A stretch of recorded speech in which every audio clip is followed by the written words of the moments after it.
Selamat pagi, Prof. Rahmadi dan teman-teman. Izin, apakah suara saya terdengar? Terdengar. Oh ya. Baik, hari ini kami akan coba mempresentasikan mengenai pembuangan ekskreta tinja dan kesehatan masyarakat.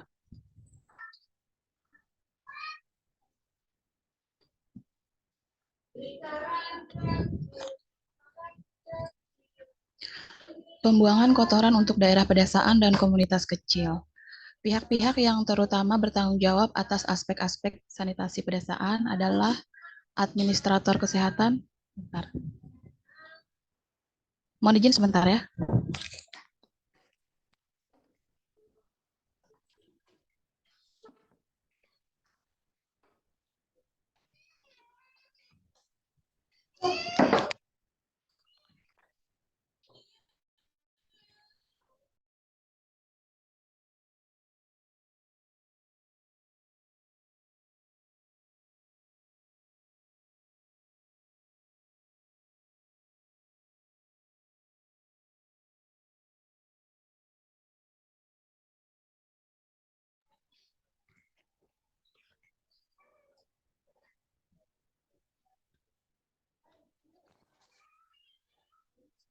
Mohon izin diulang, pembuangan kotoran untuk daerah pedesaan dan komunitas kecil.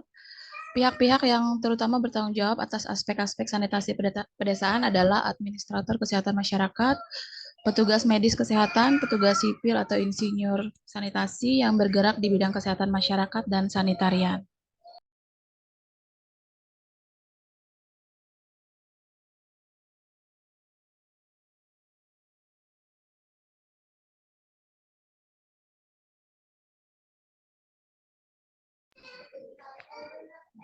Dinas Kesehatan berkontribusi menyumbangkan dana untuk bahan atau tenaga kerja atau keduanya untuk mendorong keluarga membangun jamban.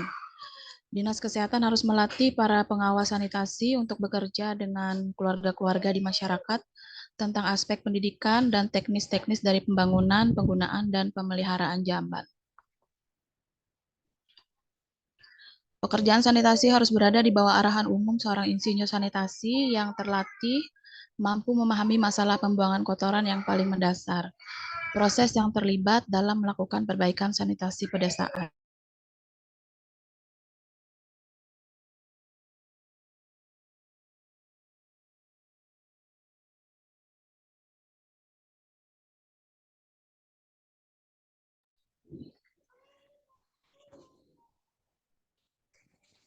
Pertimbangan dasar, pentingnya pembuangan kotoran bagi kesehatan masyarakat.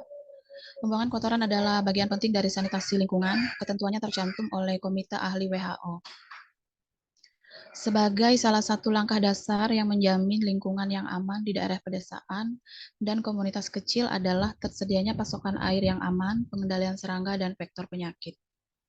Pembuangan kotoran manusia yang tidak memadai dan tidak sehat menyebabkan kontaminasi tanah dan sumber pasokan air. Hubungannya dengan kesehatan, pembuangan kotoran yang buruk sering dikaitkan dengan fasilitas sanitasi yang kurang memadai dan juga status ekonomi yang rendah, menyebabkan penularan penyakit seperti kolera, disentri, diare pada bayi, infeksi usus, penyakit cacing tambang, penyakit berat pada bayi yang memiliki imunitas yang rendah. Ini adalah tabel angka kematian bayi dan angka kematian akibat diare dan radang usus pada tahun 1954. Bukti langsung, mohon maaf, contoh disposal ekskreta secara saniter terhadap kejadian tifus dan paratifus oleh Fair dan Geyer di 13 negara bagian Virginia Barat dan Amerika Serikat melalui program pembangunan jamban mengurangi angka kematian 2/3 bahkan mencapai nilai 0. Ini adalah penurunan angka kematian akibat tifus dengan sanitasi pembuangan kotoran atau ekskreta disposal.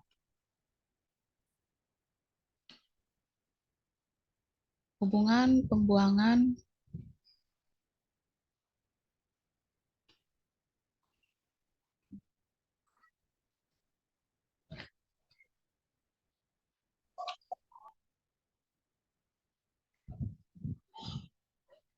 Hubungannya dengan kesehatan tadi, pembuangan kotoran yang buruk sering dikaitkan dengan fasilitas sanitasi yang kurang memadai, status ekonomi yang rendah,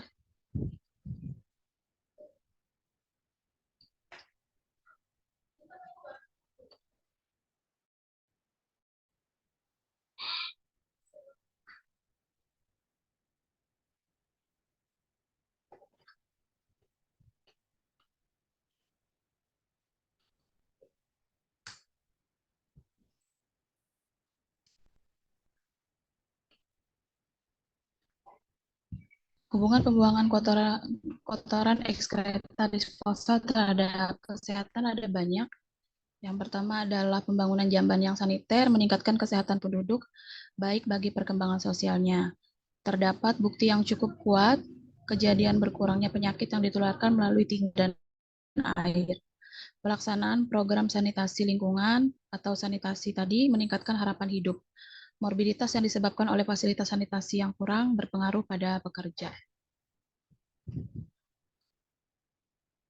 Bagaimana penyakit terbawa oleh tinja manusia? Menurut Anderson dan Ernstein, faktor-faktor yang menularkan penyakit yaitu agen penyebab, reservoir atau sumber infeksi agen penyebab, modus pelarian dari reservoir, cara penularan dari reservoir ke inang baru yang potensial, cara masuk ke inang baru, inang yang rentan. Ini adalah transmisi penyakit dari tinja atau pembuangan kotoran. Selanjutnya adalah contoh dari sanitari saniter.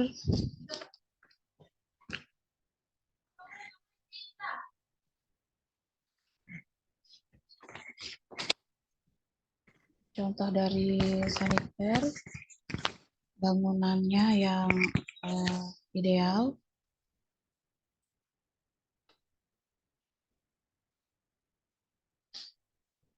Selanjutnya ini adalah kombinasi dari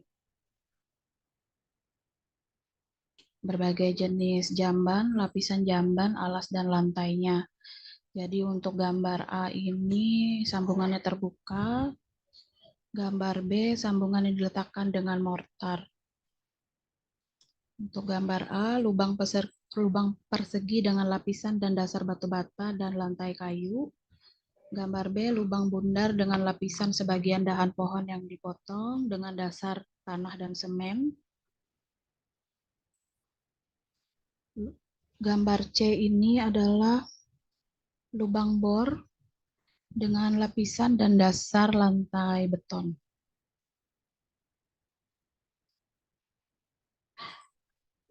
Untuk gambar yang di bawah, lubang berdiameter besar atau persegi dengan kerucut, semen dan tanah di bagian atas untuk mengurangi ukuran dan bukaan dan mengakomodasi lantai kecil. Kerucut dapat terbuat dari bahan apapun yang akan memberikan kekuatan untuk menopang beban di atasnya. Untuk gambar B ini mirip dengan gambar A, tetapi bahannya dari batu bata. Yang C, lubang yang menunjukkan bagian bawah yang diperbesar oleh peningkatan volume hanya dapat dilakukan pada tanah yang sangat stabil.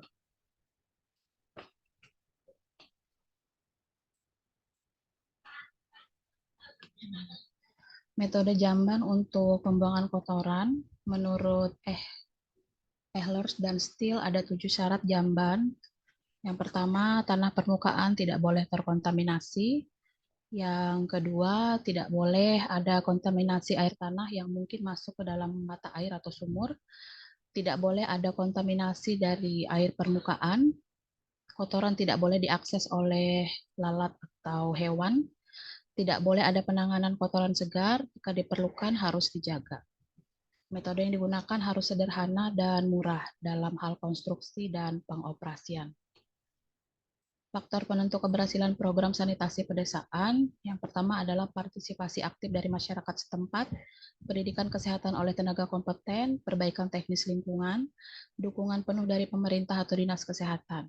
Untuk ukuran keberhasilan, program sanitasi pedesaan adalah kemampuan masyarakat mempertahankan diri dan tumbuh. Sekian dari saya, dilanjutkan oleh Ibu Nafrah. Terima kasih, Dok. Mohon izin share screen, Prof.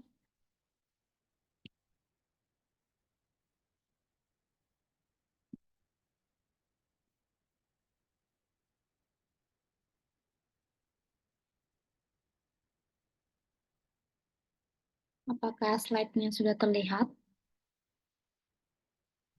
Sudah, Dok. Baik. Assalamualaikum warahmatullahi wabarakatuh. Pertama-tama saya ucapkan terima kasih kepada Prof. dan teman-teman sekalian. Perkenalkan, saya Nafra Amalia akan melanjutkan pemaparan yang dilakukan oleh Dr. Gigi Rita Marehi. Yang pertama, saya akan menjelaskan beberapa bentuk jamban. Yang pertama yaitu adalah jamban dengan lubang bor. Jamban dengan lubang bor terdiri dari lubang melingkar yang biasanya berdiameter 40 cm yang dibor secara vertikal ke dalam tanah dengan menggunakan bor tanah atau penggerek, sehingga kedalamannya 4-8 meter, biasanya 6 meter.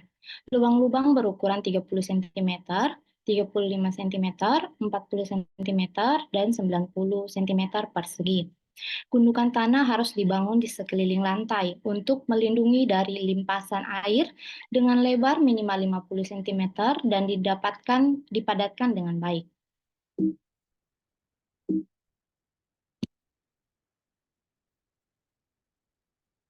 Selanjutnya, keuntungan jamban bor yaitu murah dan mudah dibangun di tanah biasa. Kerugian jamban bor yaitu banyak negara sulit untuk mendapatkan material yang murah, kuat, dan tahan lama untuk menopang dinding lubang bor agar tidak runtuh. Yang kedua, dapat menembus air tanah jika kurang lebih sepertiga dari kedalamannya dan masa pakainya akan sangat pendek, serta yang terakhir membutuhkan peralatan khusus untuk konstruksinya. Berikut gambaran dengan lubang bor. Jamban dengan lubang bor memiliki kapasitas yang kecil sehingga dia diperuntukkan untuk instalasi keluarga bukan yang terdiri 5 atau 6 orang, bukan untuk kepentingan umum. Biasanya dia akan bertahan 1 sampai 2 tahun. Selanjutnya jamban dengan lubang bor ini dia gampang runtuh atau amblas dari dinding jambannya. Selanjutnya ada jamban ember. Pada prinsipnya, jamban ini terdiri dari sebuah ember di mana kotoran disimpan dan dikeluarkan untuk dikosongkan dan dibersihkan secara berkala. Jenis jamban ini digunakan di kota-kota dan daerah perkota dan maksudnya ini adalah daerah pedesaan tanpa saluran pembuangan. Namun saat ini sudah banyak ditinggalkan karena adanya jenis instalasi pembuangan kotoran yang lebih baik dan lebih bersih. Ember atau wat buat dari besi galvanis tanpa sambungan. Ukurannya sekitar 38 cm dengan diameter bagian atas dan kedalaman 30 cm dan memiliki pegangan yang memadai untuk mengangkat dan membawa. Metode pengangkatan sangat bervariasi di antara negara-negara, dari sistem keranjang hingga gerobak dorong atau gerobak sapi, dan kendaraan bermotor di tempat lain. Jarang sekali ada perhatian yang diberikan untuk menghindari tumpahnya isi ember selama pengumpulan dan pengangkutan ke tempat pembuangan. Berikut untuk gambaran dari jamban ember. Selanjutnya ada jamban parit. Jamban parit memiliki lubang berbentuk persegi dengan penampang melintang sekitar 30 kali 30 cm dan kedalaman 40 cm. Tanah yang sudah digali ditumpuk secara longgar di sekeliling lubang. Setiap pengguna diharapkan membuang sesendok tanah yang digempur di atas tinja yang ditimbun. Air seni biasanya jatuh di luar lubang dan mengalir. Diperkirakan lubang sebesar ini akan menampung 100-150 tinja. Setelah itu ditutup kembali dengan tanah dengan volume yang sama. Dalam kondisi tropis, penguraian kotoran selesai dalam waktu sekitar 8 minggu, dan humus yang dihasilkan dapat digali dan digunakan untuk menyuburkan tanaman. Lubang baru digali dengan jarak minimal 1 meter dari lubang pertama dan digunakan dengan cara yang sama. Berikut untuk gambaran dari jamban parit. Selanjutnya ada jamban yang digantung. Jamban gantung terdiri dari bangunan atas dan lantai jamban yang dibangun di atas tumpukan kayu, di atas air di sepanjang tepian sungai, pantai, atau daratan pantai. Jenis jamban ini yang kadang-kadang ditemukan di sekitar pelabuhan dan desa-desa nelayan di setiap benua. Sangat umum ditemukan di daerah pesisir besar di negara-negara Asia. Selanjutnya ada beberapa masalah dalam pembuangan limbah yang terbawa air. Secara khusus, kontaminasi tanah dan air permukaan dapat dihindari, namun satu kelemahan adalah sulitnya membuang limbah dalam jumlah besar yang dihasilkan dari penambahan air. Sementara di kota-kota, limbah cair biasanya dibuang melalui saluran pembuangan dan sebagian besar di daerah pedesaan di dunia yang tidak memiliki sistem saluran pembuangan limbah air dengan mudah dibuang ke tanah. Karena di pedesaan, air tanah sering dimanfaatkan sebagai sumber pasokan air rumah tangga, maka jelas diperlukan lokasi dan konstruksi sistem pembuangan yang tepat dengan pemahaman yang penuh akan bahaya yang ditimbulkan. Beberapa ada pembuangan limbah yang dianjurkan, yaitu ada pembuangan dengan pengenceran, lubang rembesan, dan tangki septik. Namun, dari ketiga tersebut, tangki septiklah yang paling dianjurkan karena tangki septik adalah unit yang paling berguna dan memuaskan di antara semua sistem pembuangan tinja dan limbah cair lainnya yang terbawa air dari tempat tinggal perorangan. Kelompok kecil rumah atau institusi yang berada di daerah pedesaan yang tidak terjangkau oleh sistem perpipaan. Sistem ini terdiri dari tangki pengendapan tertutup di mana limbah cair dialirkan ke saluran pembuangan bangunan. Untuk tangki septik itu sendiri, dalam di dalamnya ada dua proses yang terjadi, yaitu ada tahap pengelolaan primer dan tahap pengelolaan sekunder. Untuk tahap pengelolaan primer di dalam tangki, yaitu limbah yang masuk akan didiamkan, ditahan selama 1 hingga 3 hari sesuai dengan kapasitas dari tangki. Selama periode ini, padatan yang lebih berat akan mengendap di dasar sebagai lumpur. Sebagian besar padatan yang lebih ringan termasuk minyak dan lemak tetap berada di dalam tangki dan membentuk buih di atas permukaan air. Sementara sisanya terbawa oleh limbah ke dalam sistem pembuangan akhir. Tahap kedua yaitu tahap pengolahan sekunder. Tahap pengolahan sekunder ini dalam tangki didasarkan pada oksidasi bahan organik melalui aktivitas bakteri aerobik. Selanjutnya perencanaan program pembuangan kotoran.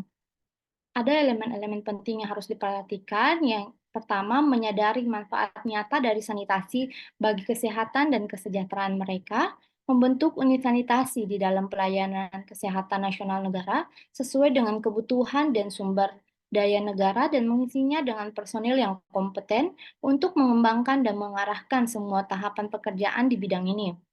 Kemudian yang ketiga, mengintegrasikan sanitasi secara tepat dengan usaha-usaha kesehatan masyarakat lainnya dan memastikan bahwa yang penting didahulukan dalam penentuan prioritas. Kembangkan rencana jangka panjang sanitasi untuk negara secara keseluruhan, di mana proyek-proyek dan program-program dapat secara logis disesuaikan dengan waktu dan tempat. Yang selanjutnya, sadari bahwa mungkin untuk melakukan sesuatu yang bermanfaat dalam sanitasi lingkungan dalam kondisi apapun, dengan anggaran apapun, dan bahwa hal-hal yang paling sederhana biasanya yang paling penting. Dan terakhir, pilihlah sebuah titik yang selalu merupakan langkah yang paling sulit dalam menentukan upaya tersebut dan buat garis perkembangan pekerjaan dengan tujuan yang teratur. Setelah keputusan dibuat mengenai waktu dan tempat yang tepat untuk program pembuangan tinja, elemen-elemen berikut ini dapat dipertimbangkan dalam perencanaan, yaitu persiapan staf yang diperlukan, pelaksanaan survei sanitasi masyarakat, yang ketiga pemilihan jenis atau beberapa jenis unit yang akan dibangun, studi tentang kemungkinan proyek percontohan di daerah yang sedang dipertimbangkan, perkiraan biaya pendidikan kesehatan bagi masyarakat, program dan jadwal pembangunan, pemeliharaan instalasi, penilaian hasil, dan promosi perkembangan sanitasi lebih lanjut. Dan terakhir, penetapan peraturan sanitasi. Demikian presentasi saya, Prof. Mohon maaf apabila ada kesalahan. Saya kembalikan kepada Dr. Dison. Terima kasih. Baik, terima kasih Bu Nafra, Ibu Rita. Uh, kepada teman-teman semua, apakah ada yang mau ditanyakan atau didiskusikan terkait paparan yang sudah dibawakan oleh teman-teman kita? Mungkin sembari saya memulai ya. Ya, silakan Dokter Maya. Ya, Assalamualaikum pagi semua teman-teman. Buat Dokter Nafra sama Dokter Rita, aku ada pertanyaan pemilihan jamban yang baik buat daerah-daerah yang kekurangan air itu yang mana ya? Makasih.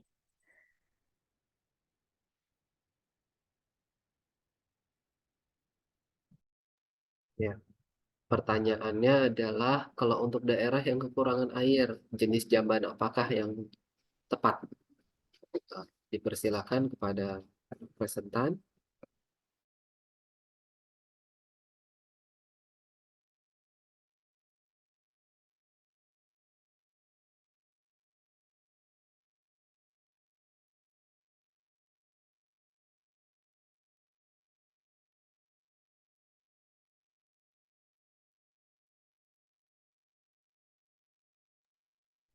Mohon izin menjawab dari pertanyaan Dr. Respati. Untuk berdasarkan literatur yang diberikan, tidak disebutkan secara spesifik jamban apa yang paling baik untuk daerah jika kekurangan air. Namun yang saya baca bahwa untuk pemilihan jamban yang baik untuk daerah yang kekurangan air, ada beberapa pertimbangan yang harus dilihat. Pertama, dia itu toilet berdual fluas yang dapat membantu mengurangi konsumsi dari air. Selain itu, teknologi yang ramah lingkungan. Contohnya ada namanya jamban kompos atau toilet pengering yang dapat menjadi alternatif yang baik. Mungkin dari demikian jawaban saya. Mohon maaf apabila ada kekurangan, saya kembalikan ke Dr. Dison. Terima kasih. Baik, apakah ada tambahan dari Ibu Rita terkait jamban yang cocok untuk daerah yang kurang air? Saya kira cukup. Ya. Dari teman-teman yang lain, apakah ada yang mau memberikan masukan?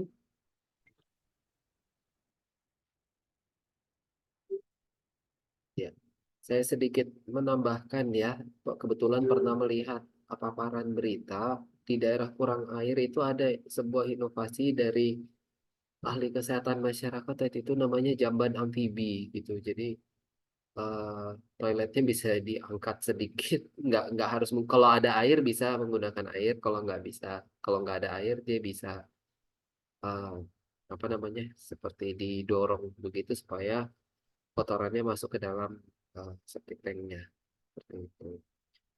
Baik, apakah ada pertanyaan lain dari teman-teman semua?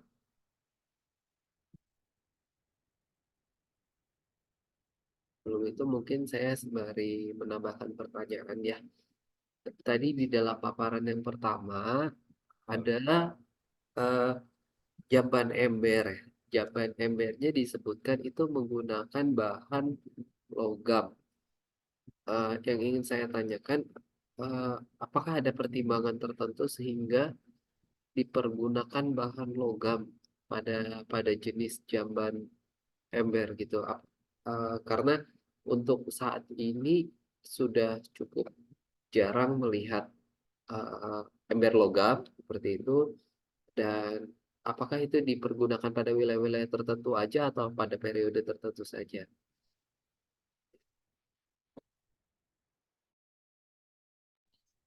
Slide berapa ya Pak Dikson?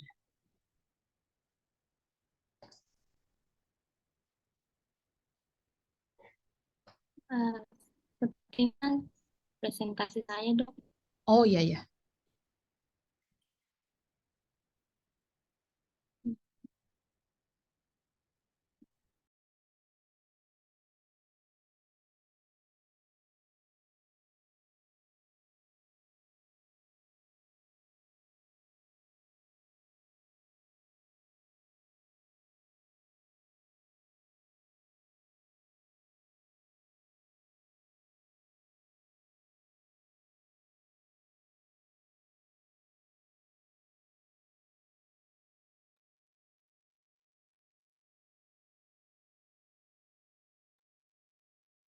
Mohon izin, saya akan mencoba menjawab dari pertanyaan Dr. Dickson. Mengapa jamban ember menggunakan stainless, bahan logam?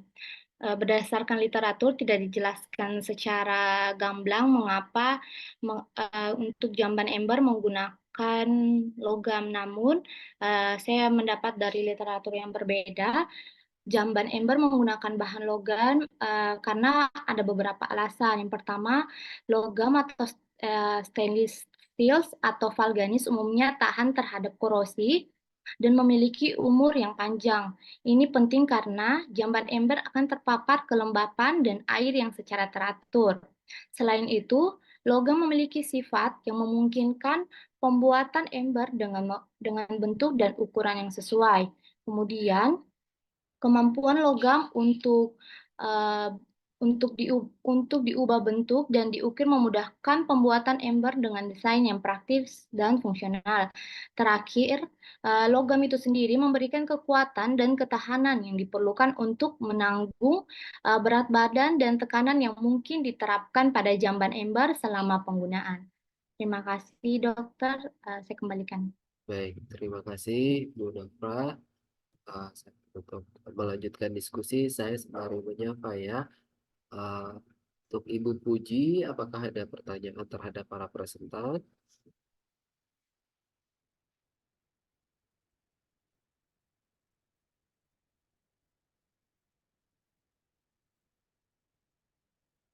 Halo, Ya, Pak Fian, silakan.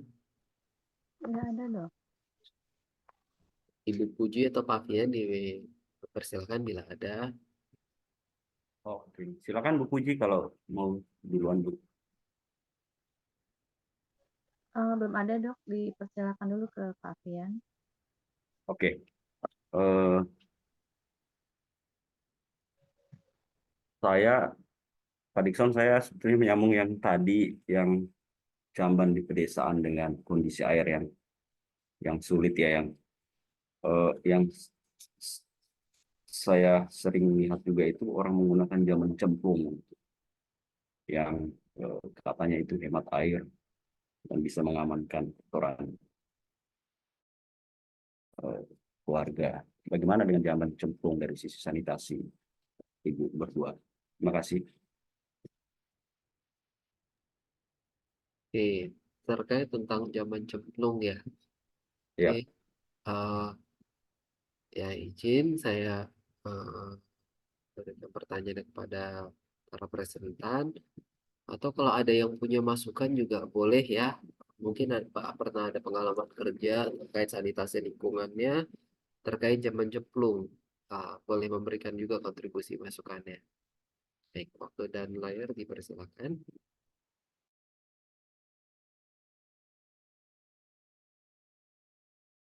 Mungkin sembari juga sama-sama kita mencari di perangkat elektroniknya masing-masing ya. Mungkin supaya kita ada ide yang lebih luas juga. Mohon izin menjawab, Dr. Dixon, dari pertanyaan Pak Fian. Memang dari literatur yang saya paparkan tidak dijelaskan secara gamblang apa itu jamban cemplung. Namun dia sedikit menyinggung jambang cemplung itu tidak jauh berbeda dengan jambang dengan lubang bor. Perbedaannya jamban cemplung ini adalah variasi dari jamban bor ini adalah variasi dari jamban cemplung yang mana yang membedakan itu hanya luas penampang jamban yang jauh lebih kecil, lantai jamban atau lantai jamban, bangunan atas jamban uh, dan lain dan lain-lainnya itu sama untuk lubang bor itu sendiri. Demikian dok, saya kembalikan ke dokter. Izin menambahkan sedikit mengenai jamban cemplung. Kalau menurut web ini, kalau jamban cemplung itu harus ada penutupnya, jadi supaya tidak berbau. Itu aja. Baik, terima kasih atas jawabannya Ibu Nafra dan Ibu Rita. Jadi bahwa jamban cemplung itu sama dengan mirip dengan jamban bor, hanya ada sumber juga yang menginfokan bahwa perlu disertakan dengan penutup ya agar lebih higienis. Baik, apakah ada pertanyaan lanjutan dari teman-teman semua?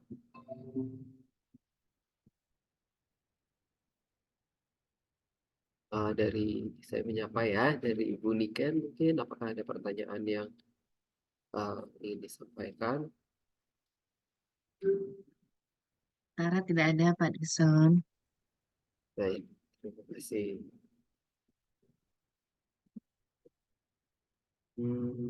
Dokter Dixon, saya izin tanya, tapi punten nggak bisa on cam dahulu.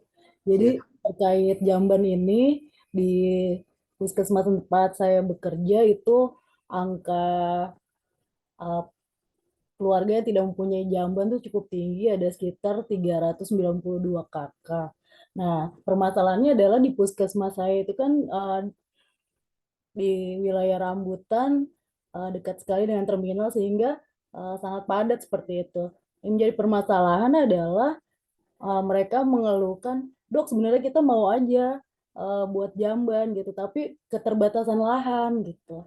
Di beberapa tempat sudah diadakan jamban komunal gitu ya, tapi kalau untuk di tempat-tempat tertentu di dalam-dalam gang, kemudian gang-gang lagi itu agak sulit gitu. Mungkin dari sini ada pencerahan pada wilayah saya.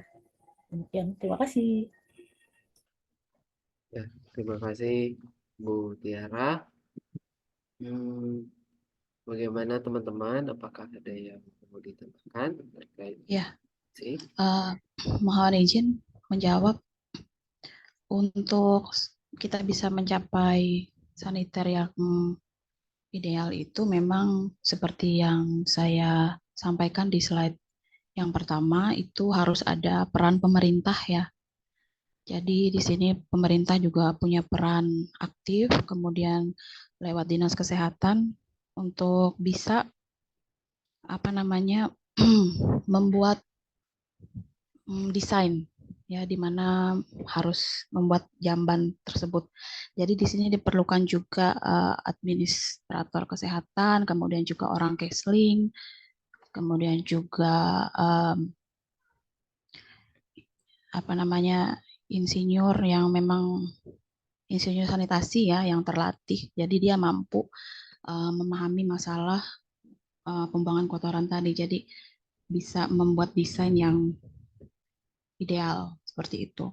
Dan pemerintah juga sebenarnya tidak bisa membiarkan masyarakat untuk memikirkan sendiri. Jadi itu saling keterkaitan ya. Jadi harus butuh peran aktif pemerintah atau bisa juga pemerintah karena mereka memiliki kuasa untuk menyusun regulasi dan aturan, kemudian juga untuk menentukan anggaran. Siapa tahu daerah yang memang padat penduduk itu bisa direlokasi ke tempat yang lebih ideal seperti itu. Mungkin seperti itu. Terima kasih. Baik, terima kasih Bu Rita. Dari teman-teman yang lain, apakah ada yang mau ditambahkan?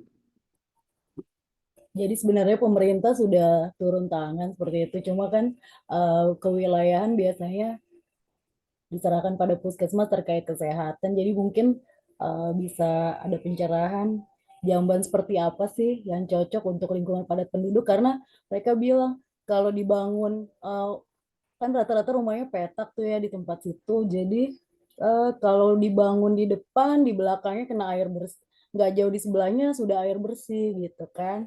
Ya mungkin ada spesifikasi misalnya jambannya ada lapisan apa atau apa. Barangkali Dokter Rita dan Mbak Nafra punya referensi seperti itu. Karena kami sudah buat juga komunal, jadi ada beberapa rumah kemudian dijadikan satu di jamban komunal tersebut, di septic tank komunal. Itu tidak bisa dilakukan di tempat tersebut gitu, karena keterbatasan lahan dan sebagainya. Ada juga di tempat tersebut yang bahkan memiliki jamban di dalam kamar. Mungkin yang kemarin beberapa waktu lalu ada jamban meledak, saya sempat deg-degan juga. Aduh, ini ada juga terjadi di wilayah saya seperti itu. Mungkin ada referensi dok, atau mungkin izin Prof, mungkin bisa ada pencerahannya. Terima kasih. Baik, kita tampung sembari teman-teman kalau ada yang mau berbagi pengalamannya boleh ya terkait hal ini, bagaimana dengan wilayah dengan kepadatan penduduk yang tinggi, sudah diberikan solusi jamban komunal juga, tapi ternyata belum bisa. Jadi jamban komunalnya sudah ada ya, Dok Tiara, dalam posisi Ada di posisi bukan di posisi tersebut karena sudah diukur ternyata tidak bisa, karena kan jamban komunal harus ada tempat septic tank yang besar, beberapa septic tank komunalnya seperti itu. Nah itu tidak bisa dilakukan di tempat itu gitu. Cuma di wilayah saya sudah ada jamban komunal juga gitu, Dokter Dixon. oh, oke. Tapi untuk di wilayah tersebut sulit sekali rasanya untuk membangun jamban komunal, padahal sudah ada CSR yang bersedia melakukan pembangunan jamban komunal lagi. Tapi khusus di wilayah RW tersebut agak sulit karena punten ya, begitu masuk rumah itu sudah langsung kamar, kemudian belakangnya toilet dan dapur jadi satu gitu. Jadi rata-rata seperti itu. Benar-benar sudah tidak ada teras dan sebagainya. Terima kasih. Kondisi kepadatan penduduk ya. Ya, tepatnya di wilayah belakang terminal Rambutan. Baik.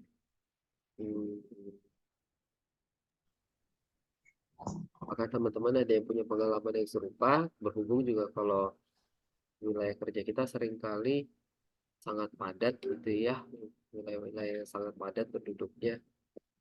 Strategi-strategi ada pilar-pilar SDBM, tapi seringkali juga ya ada satu solusi kemudian ada satu masalah baru gitu karena setiap wilayah ada kondisi kondisi dan permasalahan di wilayah masing-masing. Mungkin kalau ada yang punya pengalaman serupa bisa berbagi, sharing ceritanya untuk wilayah di kerjanya masing-masing seperti apa.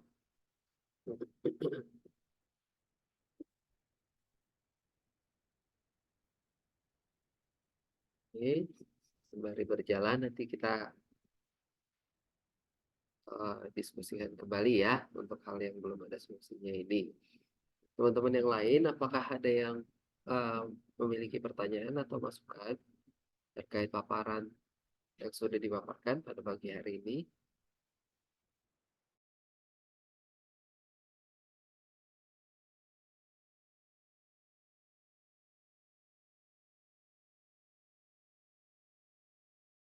Mungkin saya sembari menyapa ya, Ibu Eli, apakah ada masukan atau pertanyaan? Mungkin sedikit mau menanyakan, jadi sebetulnya untuk speed tank, kalau zaman kan kalau di DKI ya sudah seperti itu ya, maksudnya kebanyakan mengandung airnya tercemar E. coli.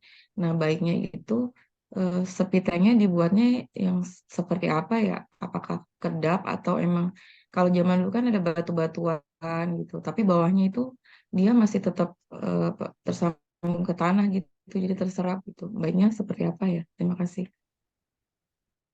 Baik, silakan para peserta untuk menjawab.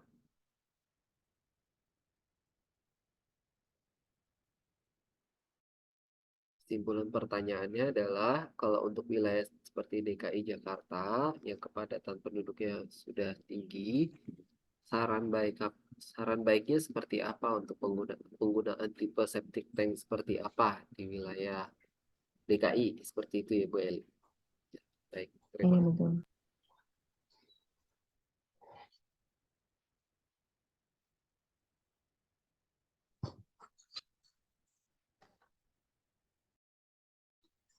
Mohon izin coba menjawab.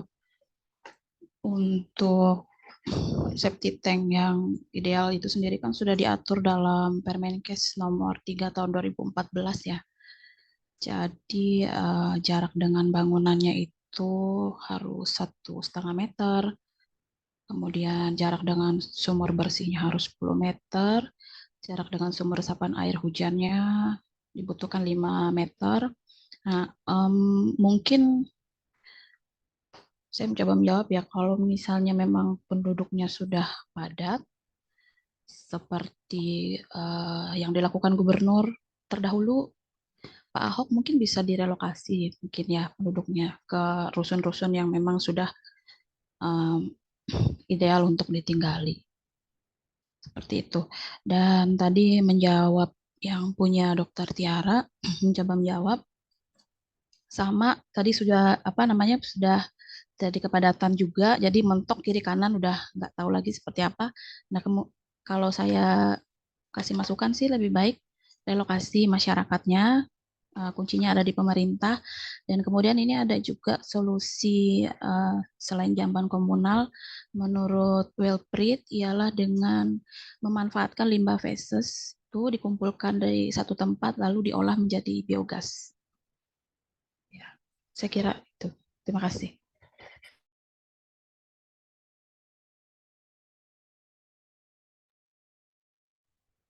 Baik, untuk yang wilayah yang sudah terlampau padat, salah satu pertimbangannya adalah untuk relokasi dari penduduknya dengan fasilitas seperti rumah susun, seperti itu ya. Kemudian kalau saran untuk jenis septic tank yang digunakan tadi apakah sudah berjalan? Mungkin. Untuk biogas kayaknya belum ya dok, karena mereka emang agak nakal, jadi saluran selama ini langsung karena letaknya bersampingan dengan kali, jadi mereka langsung melakukan pembuangan ke kali.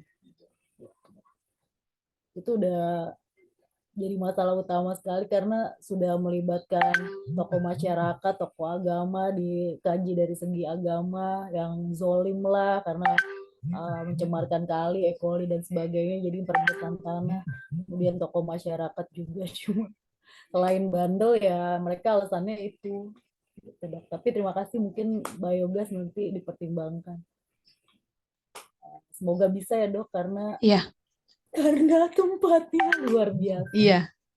Luar biasa sempit. Iya. Memang tadi izin dok, memang tadi ada di slide yang nomor 2 terakhir untuk penentu keberhasilan program sanitasi itu sendiri kan ada 4 faktor ya. Jadi harus ada partisipasi masyarakat secara aktif, kemudian ada pendidikan kesehatan dari tenaga kompeten, perbaikan teknis lingkungan, kemudian dukungan penuh dari pemerintah. Jadi keempat faktor ini harus terkait, mereka nggak bisa berdiri sendiri gitu. Jadi saling terkait. Jadi kalau misalnya gini, percuma misalnya kita melakukan pendidikan kesehatan tetapi tidak didukung dengan perbaikan dari teknis lingkungan, tidak didukung dengan pembangunan sanitasi yang baik. Kemudian kalau misalnya pendidikannya sudah dilakukan, perbaikan teknis lingkungannya sudah dilakukan, tetapi tidak ada dukungan pemerintah, nah itu juga belum bisa dikatakan berhasil. Dan kemudian memang agak sulit untuk merubah tradisi budaya dari masyarakat yang sudah turun-temurun gitu ya. Perlu pendekatan yang secara berkesinambungan untuk bisa merubah paradigma mereka, merubah mindset mereka untuk berhenti BAB sembarangan. Mungkin itu aja dok. Terima kasih. Terima kasih Dokter Rita. Ya.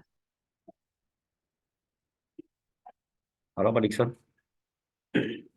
Silakan Pak Fian. Ini menarik nih. Dari Dokter Vini ya yang punya konsen daerah yang padat tadi ya. Dokter Tiara. Dokter Tiara. Menarik karena di satu sisi ketika kita memberikan penyadaran publik tentang syarat pembangunan septic tank dengan jarak minimal sekian untuk mencegah E. coli, di saat yang bersamaan mereka menerima informasi itu dan mereka menolak ketika jaraknya menjadi sangat dekat atau tidak memenuhi syarat. Nah, pikir ini perlu mendapatkan ide-ide yang kreatif sih untuk meyakinkan masyarakat kita gitu. Untuk memberikan keyakinan bahwa bisa dibangun septic tank dengan jarak yang dekat, tapi mungkin misalnya tidak bocor dan lain sebagainya bisa disedot tidak berdampak pada kontaminasi dengan air bersih. Mungkin saja ya, hanya kembali ke Ibu berdua sebagai narasumber pada bagian ini. Apakah ada metode lain untuk membangun septic tank di jarak seperti itu, tapi tidak menimbulkan kontaminasi ke air bersih misalnya? Apakah seperti itu sehingga kita tidak memberikan kontraproduktif juga ya, pengetahuan kepada masyarakat. Nah, kalau saya sendiri juga bingung ya. Di awal dijelaskan 15 meter, kemudian boleh bangun dengan jarak tidak memenuhi syarat tersebut. Itu. Yang kedua ini tadi soal hal yang sama juga ya. Masyarakat di pinggir danau itu kan mereka nggak punya pilihan membangun WC atau jamban di daerah yang kering. Nah, sementara danau itu juga dipakai untuk cari ikan gitu ya. Juga termasuk sumber air juga sebetulnya. Nah, itu solusinya seperti apa ya? Meyakinkan kawan-kawan di pinggir danau. Makasih. Oke, terima kasih Pak Fian. Jadi ini dilema antara teori dan kenyataan lapangan. Jadi jawabannya gimana? Bingung saya juga. Kalau teorinya memang udah 15 meter, tapi situasi 15 meter kalau di kota besar susah itu.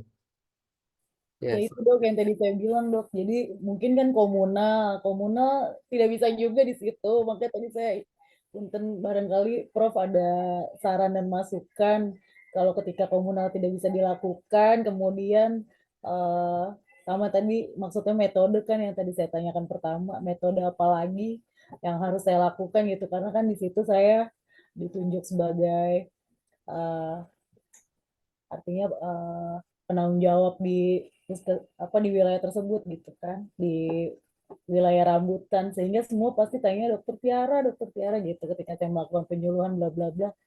Seperti dimentahkan gitu dok kan kita udah bilang kita udah mau patungan dan sebagainya namun seperti apa sih yang cocok gitu seperti yang ditanyakan pertama tadi gitu. Makasih. terima kasih teman-teman semua, diskusinya jadi produktif dan aplikatif. Cuman solusinya kita sama-sama masih bingung ini bagaimana dana Benar setuju. sebenarnya dari CSR ya. Tapi sekalipun ada dana, kalau nggak ada lahan, bingung juga. Ya.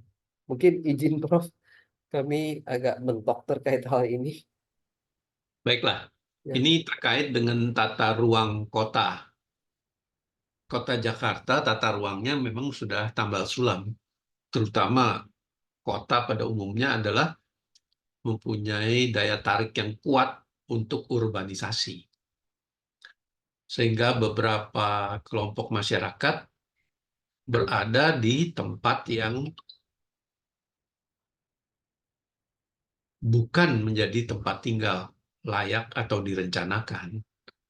Nah, menghadapi masyarakat inilah yang memang sulit. Kemungkinan di kampung rambutan itu begitu. Ya.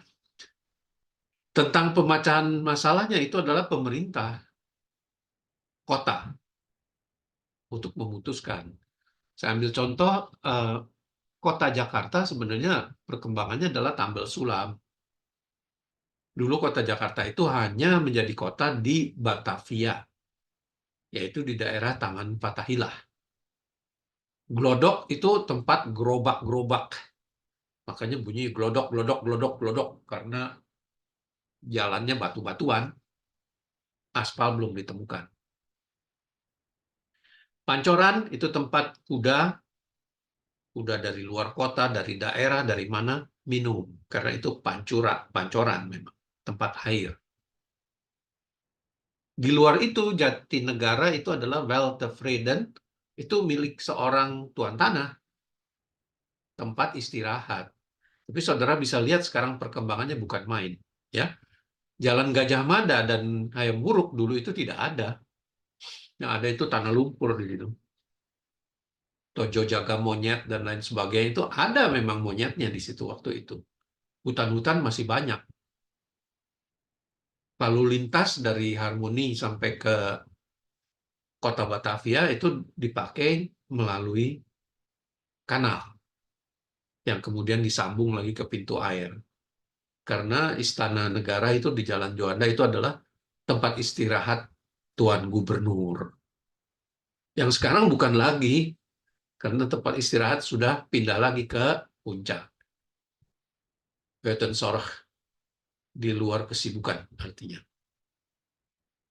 Nah, jadi memang ini terbentuk karena perencanaan tata kota yang tidak ada sampai sekarang.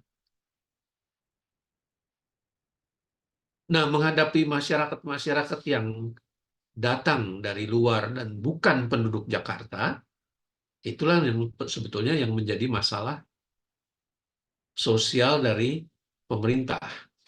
Jadi kalau Ibu Tiara misalnya diminta untuk mengatur, boleh kata gitu, jadikan saya gubernur dulu. Siap, Prof. Ah, karena itu di luar wewenang kita, tenaga kesehatan. Yaitu harus koordinasi. Untuk daerah-daerah yang padat, misalnya seperti Caltex, itu lain. Tata ruangnya diatur. Padat, oke, padat karena rumahnya walaupun ada kebun dan sebagainya, tidak sepadat Jakarta, tetapi mereka juga menghargai wilayah karena itu lingkungan di tengah hutan. Jadi mereka membuat septic tank komunal. Semua limbah tinja itu dialirkan ke septic tank dan mengalami proses satu saja di situ. Seperti tadi yang disebutkan oleh siapa itu tentang sepi tank, ya. Memang di DKI ini yang ada adalah sepi tank, yang lain dengan septic tank. Karena septic tank itu harus terbuat dari bahan yang kedap air. Bisa saya lihat nanti dulu ya.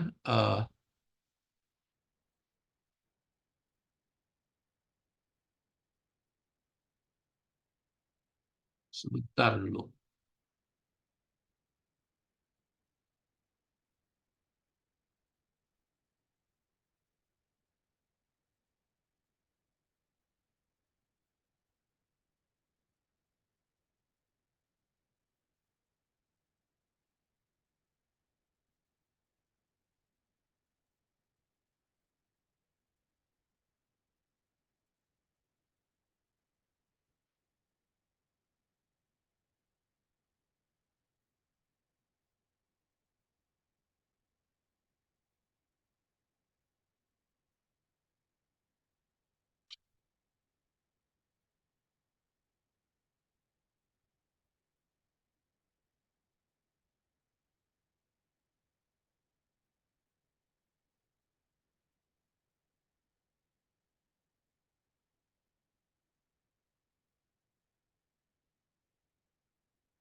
Saudara sudah melihat gambar ini ya.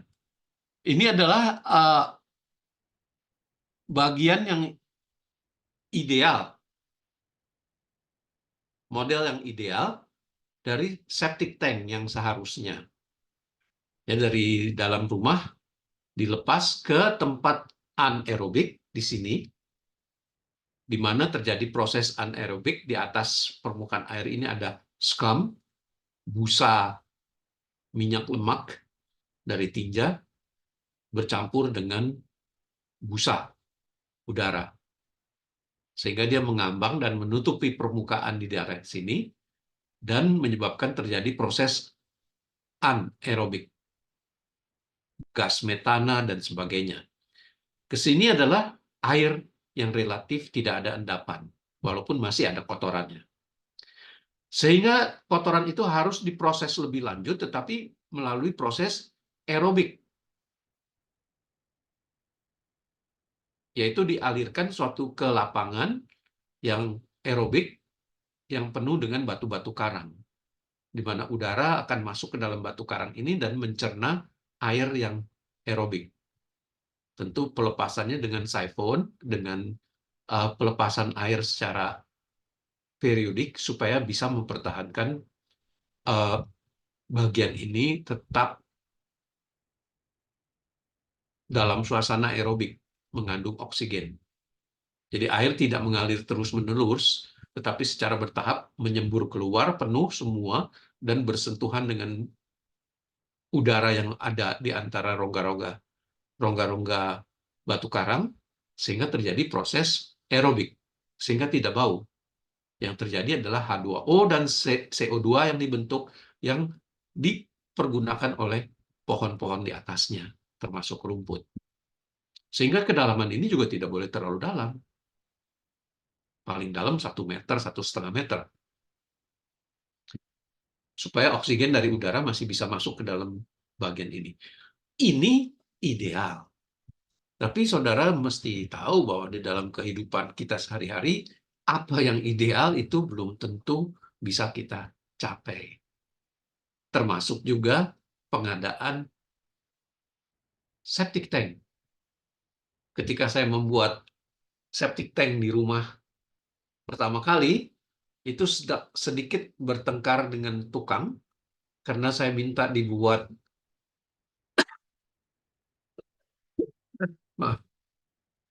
kedap air, dan buat tukang itu ini tidak biasa.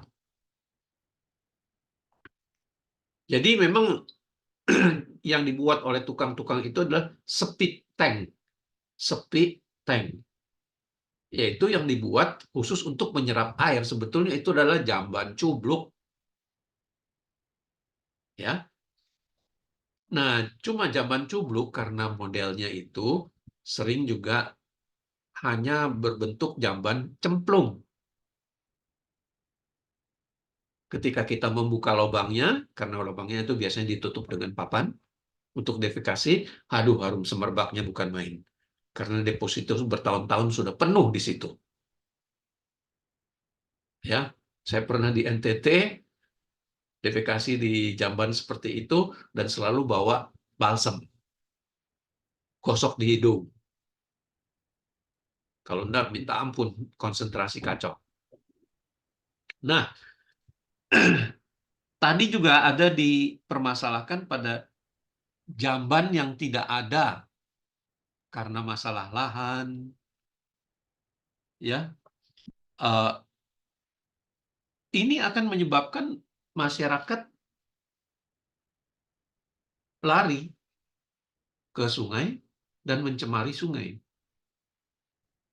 Dan ini bukan perilaku yang baik, karena merusak kualitas air yang diperlukan oleh saudara-saudara yang lain. Ya, di Jakarta itu sering terjadi, di hulunya ada jamban, di hilirnya orang gosok gigi dengan air itu. Nah, inilah yang menyebabkan penularan penyakit melalui saluran pencernaan sangat besar. Kemungkinan kedua, bila tidak ada jamban, adalah masyarakat di Palmerah itu saya dengar, defekasi di sembarang tempat. Sehingga sudah ada program di puskesmas bebas pembuangan jamban yang pembuangan diare yang sembarangan. Nah, ini masalah. Ini ibu kota. Karena ibu kota kita terbentur oleh situasi yang ada. Kalau dari sejarah sih kota New York itu dibuat pertama sekali adalah membuat gorong-gorong sampai 3 tingkat ke bawah tanah. Satu gorong-gorong itu 3 meter, bisa dibayangkan kalau saudara kecemplung di situ 9 meter paling sedikit, dan bisa nyasar seluruh kota. Sehingga kota New York bagus. Lain halnya kota London. Kota London itu di Eropa, kota kuno, kecil, sempit, hanya dipersiapkan untuk kereta kuda dan pejalan kaki. Kotornya minta ampun. Ada daerah kumuh, banyak sekali, kecuali daerah istana dengan Big Ben dan gereja apa itu yang Westminster Abbey dan sebagainya, bagus. Daerah kumuh itu lebih parah dari Jakarta. Tapi tiba-tiba pada suatu ketika daerah kumuh kebakaran habis dan sekalian pemerintah membongkar. Sehingga kota London sekarang menjadi kota yang baru sekarang. Jadi perdebatan adalah itu kebakaran atau dibakar. Jadi masalah. Nah, tentang Jakarta rasanya kalau dibakar sih, aduh, apa yang terjadi nih? Nggak bener lah kita. Ya makanya mau pindah semuanya ke Kalimantan Tengah. Nah, tadi dipermasalahkan tentang tutup jamban cemplung ya. Jamban cemplung memang ditutup dengan papan biasanya. Tetapi itu tidak praktis. Dan bau masih bisa keluar.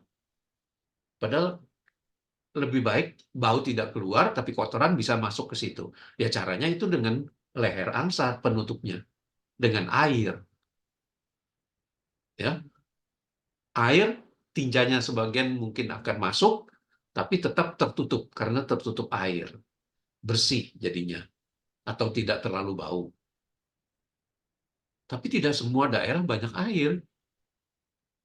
Untuk daerah-daerah yang tidak ada air, memang diusahakan pemakaian non-air,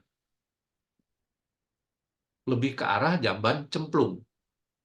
Karena tidak ada pengaliran air. Di Afrika itu memakai kapur untuk menutupi kotoran di dalam lubang cemplung. Untuk membersihkan dubur, di beberapa daerah memakai daun kering. Ya, saudara bisa bayangkan sendiri rasanya daerah itu digosok-gosok dengan daun kering, apa nggak rasa diamplas gitu ya. Atau ya tisu lah sekarang. Nah, tisu ada beberapa daerah itu benar atau tidak memakai batu digosoknya. Jadi itulah berbagai cara penduduk yang tidak mempunyai fasilitas yang cukup membersihkan isi perutnya, ya. Termasuk juga penduduk yang memang buang air besar di kebun. Sebenarnya itu ada yang berdalih itu untuk menyuburkan tanaman, tidak. Pembuangan tinja di atas tanah itu akan menyebabkan lalat beterbangan.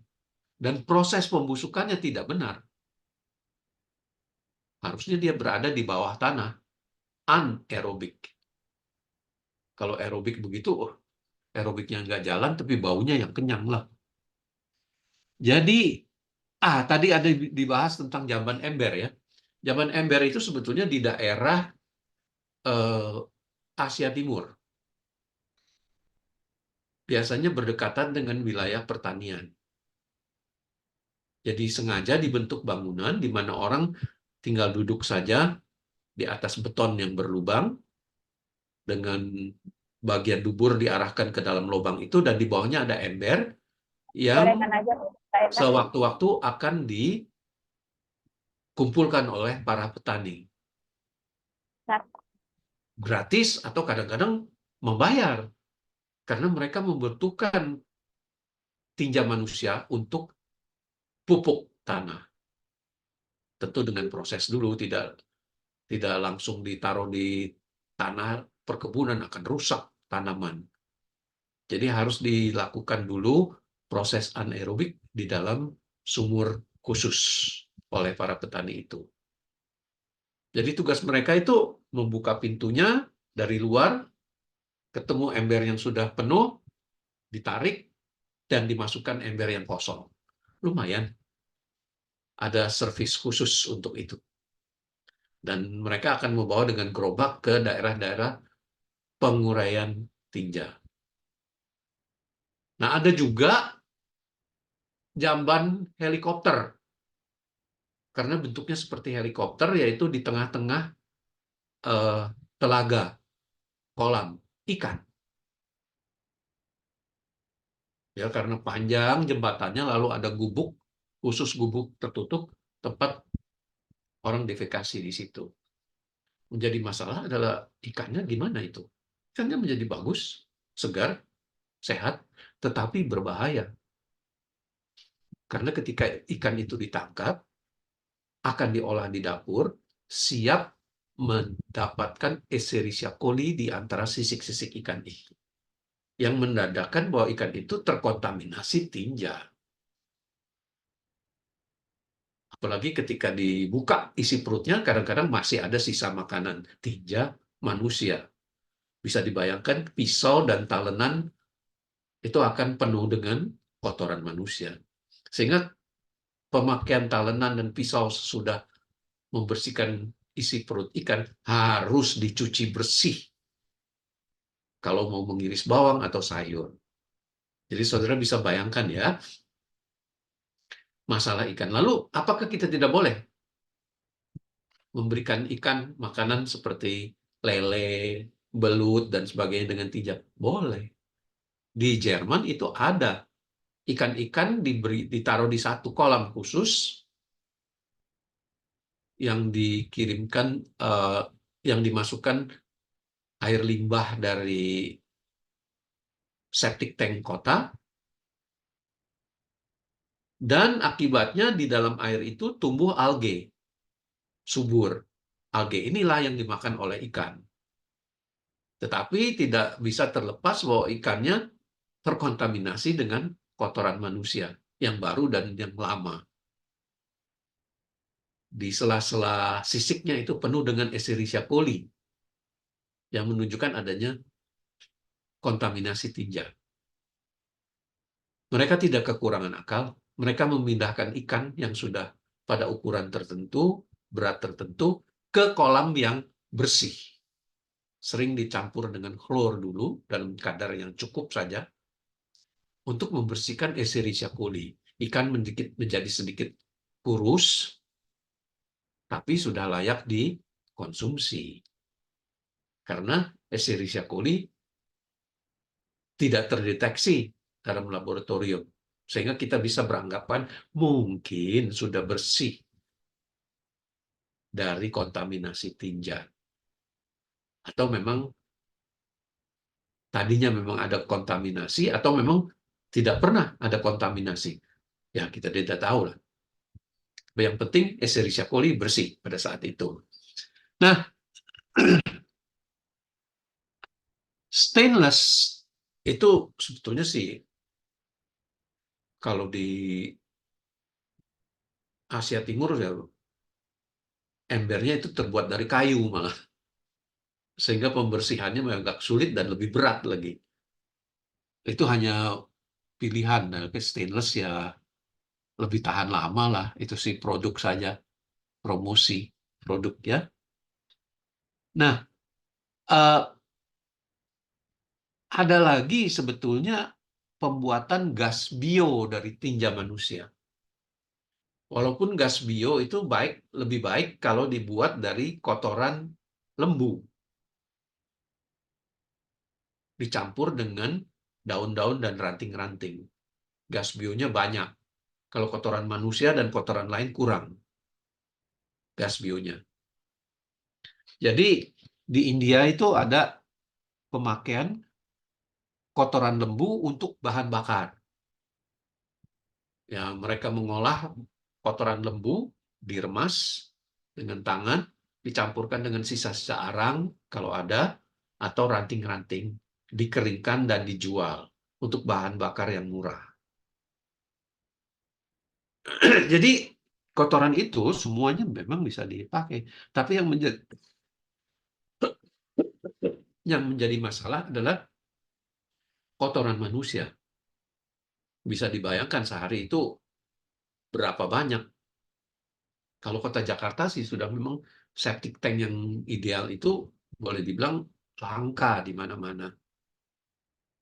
Ya, ada sih usaha-usaha IPAL ya, usaha pemerintah, tapi itu rupanya sporadis saja, tidak menyeluruh seluruh kota. Sporadis di daerah gedung-gedung yang besar mungkin, tapi rumah penduduk yang penuh dengan urbanisasi ilegal, bagaimana saudara mau mengaturnya? Tetap jadi masalah. Tapi tenaga kesehatan mempunyai batas. Teknik boleh tinggi, tapi untuk eksekutif itu harus bekerja sama dengan Polexosbud. Tidak bisa semata-mata berdasarkan kesehatan. Karena pada intinya kesehatan itu di belakang, yang penting duit. Itu kebiasaan di mana-mana. Ya, kalau begitu saya kira ada lagi pertanyaan. Persilahkan. Baik, terima kasih banyak Prof. Untuk teman-teman, apakah ada pertanyaan terkait dengan pengolahan limbah tinja, khususnya penggunaan septic tank? Mungkin berdasarkan pengalaman atau kendala yang ada ditemui di wilayah kerja masing-masing. Pak Dikson boleh beri ini ya? Siap, silakan Pak.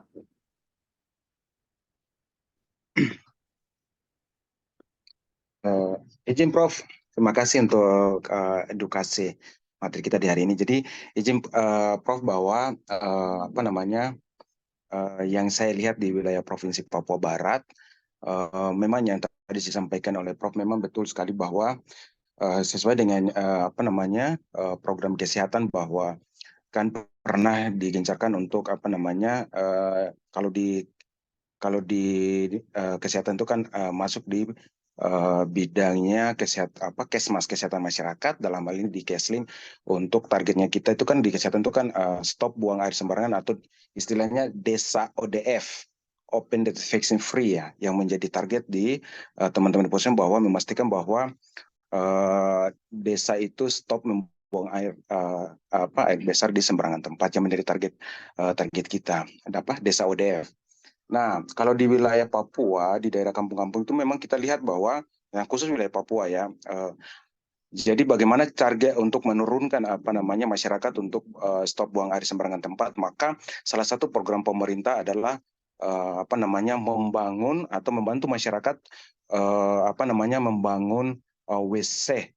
Jadi kalau di kampung-kampung itu masyarakat itu mendapat bantuan untuk dibangunnya WC, sehingga salah satu strategi untuk mengedukasi masyarakat untuk tidak membuang stop buang air besar di sembarangan tempat. Nah, itu yang pernah kerjasama dengan teman-teman dari kalau tidak salah itu dari Pamsimas ya, kalau saya tidak salah, itu pernah kegiatan pembangunan bantuan WC kepada masyarakat setempat. Kalau di wilayah Papua, selain memang buang BAB di sembarangan tempat, selain daripada kali, kalau wilayah Papua itu kan banyak masyarakat yang juga membangun WC itu di pinggir air laut. Jadi apa namanya, kalau kita tahu air laut itu kan biasanya kan kalau kita kecil, anak kecil itu mandi-mandi di situ, terus apa namanya, itu juga menjadi hal yang secara sanitasi lingkungan kan kurang bagus. Nah, program kesehatan yang dilaksanakan itu salah satu adalah melakukan edukasi kepada masyarakat untuk apa namanya WC-WC yang ada kalau di kota besar mungkin di kali, kalau di Papua kebanyakan adalah di pinggir air laut. Nah, itu mengedukasi masyarakat untuk buang air yang ada di pinggir laut itu, keluarga-keluarga atau kepala rumah tangga itu dilakukan edukasi untuk bisa membangun atau menjadikan tanah sehingga nanti pemerintah akan memberikan bantuan untuk pembangunan WC. Itu mungkin salah satu strategi-strategi yang pernah saya lihat di wilayah Papua untuk apa namanya dilakukan edukasi kepada masyarakat untuk melakukan pengendalian stop buang air besar di sembarangan tempat. Begitu Pak Dikson dengan Pak Prof. Yang pernah apa namanya saya lihat ya. Terus salah satu saya juga pernah apa namanya yang menjadi permasalahannya adalah banyak tantangan memang di masyarakat yang sudah kebiasaan ya, kalau sudah perilaku buang air sembarangan tempat ini memang agak susah untuk apa namanya melakukan edukasi kepada masyarakat, karena kadang masyarakat itu kalau buang air itu mau kalau yang biasa di pantai itu mereka mau lihat buang air itu dengar ketika buang air senang, mungkin bukan senang tapi kebiasaan. Jadi ketika dibangun WC pun ada tantangan-tantangan yang sudah dihadapi mereka. WC jadi tinggal begitu, tapi mereka senang untuk bisa masih buang air harus di pinggir kali atau di yang apa namanya WC yang ada di pinggir air laut. Nah, itu kebiasaan-kebiasaan ini menjadi tantangan di program kesehatan untuk melakukan edukasi kepada masyarakat untuk apa namanya harus ke WC yang sudah disediakan oleh pemerintah atau bantuan yang diberikan oleh pemerintah. Begitu Pak Dikson, yang menurut pengamatan saya kalau di wilayah Papua. Baik, terima kasih sharingnya Pak Hendrik, bahwa memang kebiasaan itu yang belum baik di wilayah masyarakat itu tantangan tersendiri ya untuk kita mengubahnya. Baik peningkatan kesadaran kesehatan, mungkin juga peningkatan perminatan untuk pemilihan buang air besar di jamban yang sudah terstandar, itu juga proses tersendiri yang perlu diusahakan. Mungkin kalau saya menarik kesimpulan seperti itu ya Pak Hendrik. Betul sekali Pak Dikson. Baik, terima kasih. Baik, waktu masih ada teman-teman, apakah ada yang mau menambahkan, ada pertanyaan ataupun sharing tentang pengalaman di wilayah kerjanya masing-masing?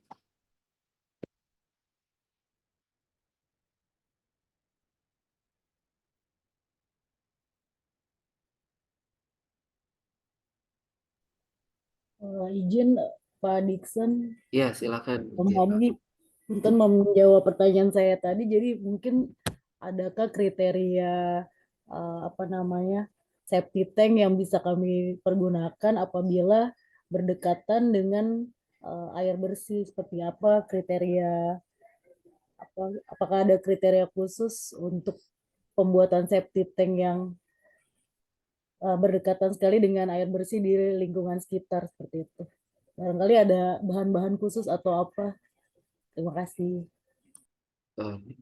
Izin dong kalau saya menyerap yang tadi di-sharingkan oleh Prof, bahwa kriterianya sudah terstandar dengan tatanan septic tank yang demikian gitu, dengan jarak, dengan komponen bahan yang ada aerobiknya, sehingga terjadi proses filtrasi atau proses pengolahan air menjadi lebih bersih sebelum masuk ke ruangan tanah.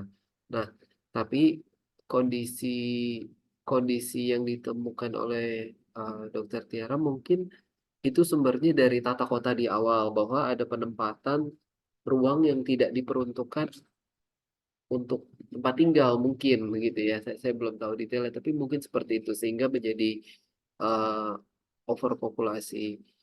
Nah, lantas apa yang bisa dilakukan? Bukan dok, maksudnya pembuatan safety tanknya itu kan saya pernah dengar ada fiber khusus atau apa seperti itu ya, itu kan bisa dipergunakankah untuk meyakinkan warga kalau bukan hanya safety tank seperti biasa yang digunakan gitu. Jadi ketika sosialisasi saya juga lebih punya referensi seperti itu kan. Saya pernah dengar tapi saya mungkin ada pencerahan seperti itu. Oh, Kalau baik. tadi udah dengar juga. Oke. Mungkin ada masukan dari teman-teman atau Prof tentang penggunaan. Izin Pak Dikson. Ya, silakan Pak. Mungkin nanti Prof Ebi akan melengkapi. Nah, saya pun namanya ini saya izin pengalaman saya juga dulu pernah saya lupa di tahun 2012 kalau tidak salah masih dulu awalnya program PAMSIMAS itu adalah bagian dari program kesehatan. Pada apa namanya kami pernah mendapat juga bantuan-bantuan apa namanya dari PAMSIMAS itu salah satunya adalah membuat septic tank terstandar berdasarkan dari Kementerian Kesehatan dari program PAMSIMAS. Jadi bantuan apa namanya WC kepada masyarakat yang tidak mampu. Memang di kesehatan itu ada kriteria-kriteria dalam membuat apa WC yang minimalis. Itu sudah apa namanya di dalam di kesehatan itu sebenarnya sudah ada kalau di kesehatan lingkungan. Kalau nanti mungkin Dr. Respati kalau misalnya teman-teman mau mengupdate itu mungkin saya lupa dia punya materi karena sudah lama, tapi ada apa namanya kriteria tes standar yang minimalis untuk itu dia bulat dia. Apa itu bisa dibentukkan misalnya daerah-daerah yang padat kepadatan rumah itu bisa digali di dalam rumah, tapi dia bentuknya dia apa namanya bulat, tinggal apa namanya proses pembuatannya itu sudah ada juga di yang kriteria-kriterianya seperti apa yang harus dibuat. Nah, itu sudah ada yang kami pernah lakukan sosialisasi kepada masyarakat seperti itu. Tapi saya karena sudah lama jadi lupa bentuk kriterianya seperti apa. Tapi bentuknya itu bulat itu sudah ada apa namanya dari bantuan itu ada untuk membuat sepiteng itu sudah ada alat untuk nanti di ini dia bentuknya apa namanya bulat. Jadi kalau yang rumah rumah padat penduduk rumah padat itu bisa dibangun dalam rumah untuk menyalurkan sehingga apa namanya karena lah tidak ada dan lain sebagainya sehingga prosesnya bisa bangun di dalam ada apa di dalam sehingga nanti yang diperlukan itu mungkin penyedot itu apa mobil penyedot tinja ya, seperti itu. Itu sebagai informasi saya. Terima kasih Pak Dikson. Baik. Referensinya ada nggak ya Pak Hendrik? Ada referensinya kah Pak Hendrik? Artinya kepustakaan atau SE, surat edaran dan sebagainya?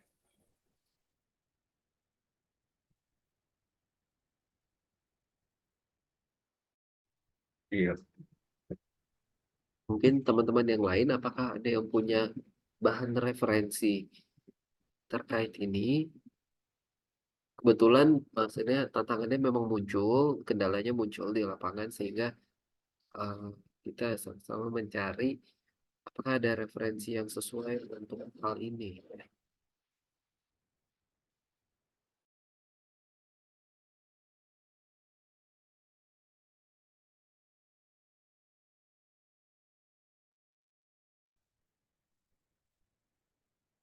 Izin Prof, mungkin bisa kami dibantu, kami mulai bingung juga untuk referensi terkait septic tank. Ibu Tiara, mohon maaf, apakah bisa didetailkan referensi septic tank yang seperti apa yang berbeda dari biasanya itu maksudnya seperti bagaimana?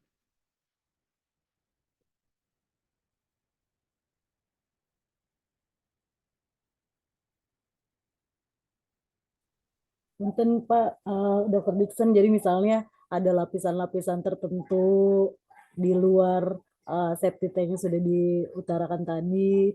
Misalnya ada mungkin ya lapisan fibernya sehingga masyarakat di sekitar dengan pembangunan safety tank walaupun berdekatan dengan air sama-sama berdekatan dengan sumber air bersih mereka tetap merasa nyaman, oh nggak apa-apa dibangun gitu karena masalahnya tuh ada CSR yang sudah mau bantu tapi tetangganya nggak boleh lah karena ini kan berdekatan gitu seperti itu. Jadi kalau saya sosialisasi dengan adanya referensi nanti pembuatannya dilakukan dengan tambahan misalnya punten ya fiberglass atau apa di dalam safety tank tersebut sehingga tidak memungkinkan pencemaran air bersih E. coli mencemarkan air bersih di tetangganya mungkin akan lebih bisa kena gitu. Seperti itu sih sebenarnya.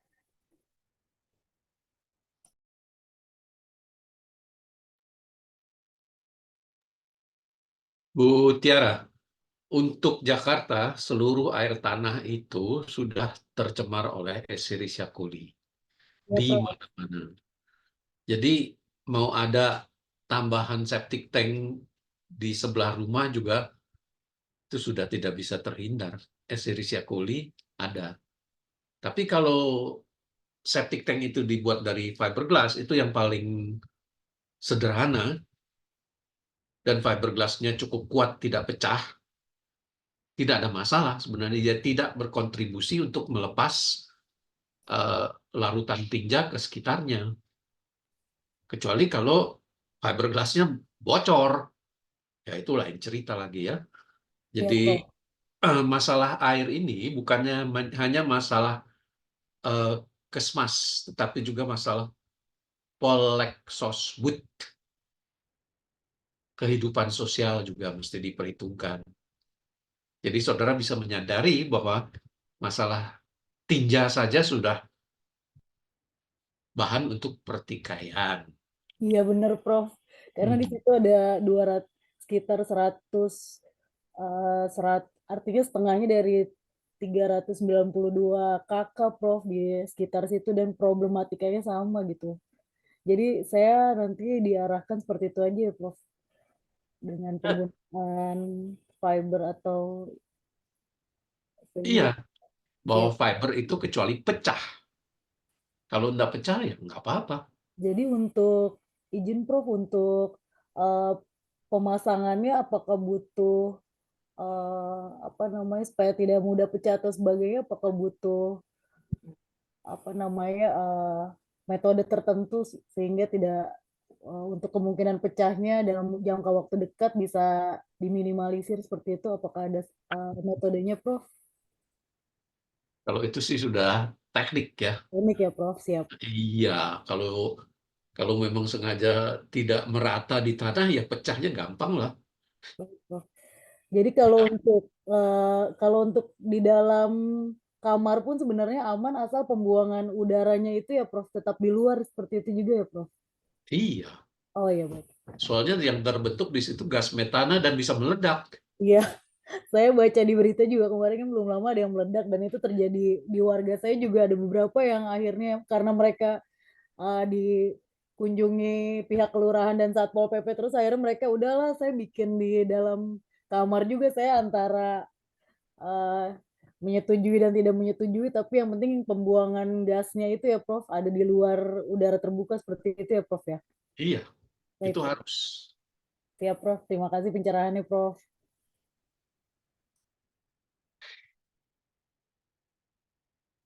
Silakan Pak Dixon. Ya, terima kasih Prof. Jadi pencerahan ya, dan ini praktikal khususnya untuk mudah-mudahan jadi kebermanfaatan yang besar buat di wilayah kerjanya Bu Tiara, dan mudah-mudahan ya kita mencegah terjadinya meledaknya septic tank atau apa kan serem juga. Ya, Baik, Dokter oh, Dixon. ya. Waktu masih bersisa 6 menit, teman-teman. Apakah ada pertanyaan atau masih yang belum jelas? Atau mungkin saya minta presentan mungkin bisa menyimpulkan secara ringkas poin-poin dari seluruh diskusi kita pada pagi hari ini. Mungkin yang menjadi simpulan dan menjadi kebermanfaatan buat kita semua. Dipersilakan sebelum kita penutupan.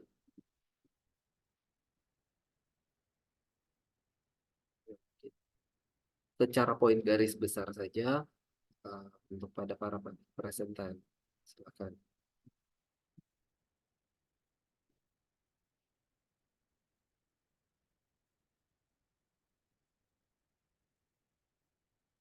Bisa dibantu? Ya, silakan Bu. Ya, izin menyimpulkan. Jadi untuk faktor penentu keberhasilan program sanitasi di pedesaan atau di suatu kota ada 4 faktor seperti yang sudah saya sampaikan tadi. Yang pertama adalah partisipasi aktif dari masyarakat setempat, kemudian pendidikan kesehatan oleh tenaga yang kompeten, perbaikan teknis lingkungan, dan dukungan penuh dari pemerintah, yaitu Dinas Kesehatan. Dan ukuran keberhasilan program sanitasi pedesaan itu sendiri adalah kemampuan masyarakat mempertahankan diri dan tumbuh. Ya, saya kira cukup. Terima kasih. Terima kasih Bu Rita, terima kasih Bu Nafra untuk paparan yang telah disampaikan pada hari ini. Izin Prof, apakah ada simpulan masukan kepada kami semua? Saya kira cukup ya. Ya, baik. Mungkin demikian paparan yang telah dipaparkan pada pagi hari ini, teman-teman semua. Jin, tadi saya sempat mengambil gambar, tapi rasanya belum semua on cam ya, teman-teman. Mungkin bisa dibantu untuk semuanya on cam ya. Jadi kita mengambil gambar ulang.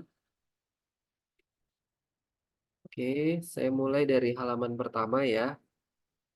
Mohon untuk menyalakan Untuk menyalakan videonya. Oke, sorry sebentar. Saya masukkan dalam paparan ini.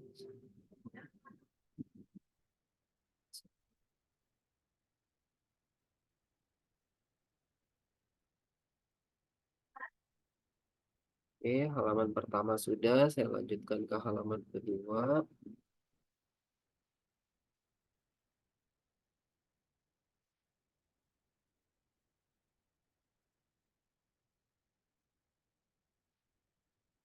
Ya, sudah.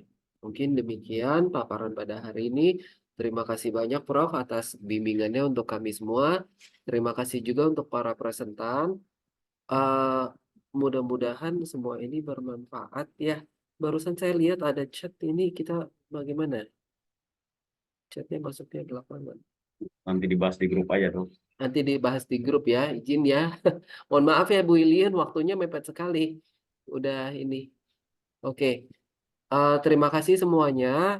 Jaga kesehatan untuk semuanya. Terima kasih banyak, Prof. Izin untuk mengakhiri sesi pada pagi hari ini. Selamat pagi semuanya. Terima kasih. Terima kasih, Prof. Pak Dikson. Terima kasih, Prof. Pak Nanti Dikson. PowerPoint-nya di-share dan juga rekodnya. Siap, Prof. Oke. Ya. Selamat siang. Sampai Selamat ketemu. siang. Selamat siang, sehat-sehat. Selamat siang, Prof. Selamat siang, Prof. Ini kita belum lanjutkan ya. Pak Kapian sakit kah? Aduh, tepar nih. Lobet. Teman-teman, ini kan akan Belum saya nih, Pak Kapian. tulis dulu supaya bisa recordnya supaya Ya. bisa terdownload ya. Nanti izin supaya bisa dibuka lagi ya. Betul. Oke. Terima kasih. Terima kasih.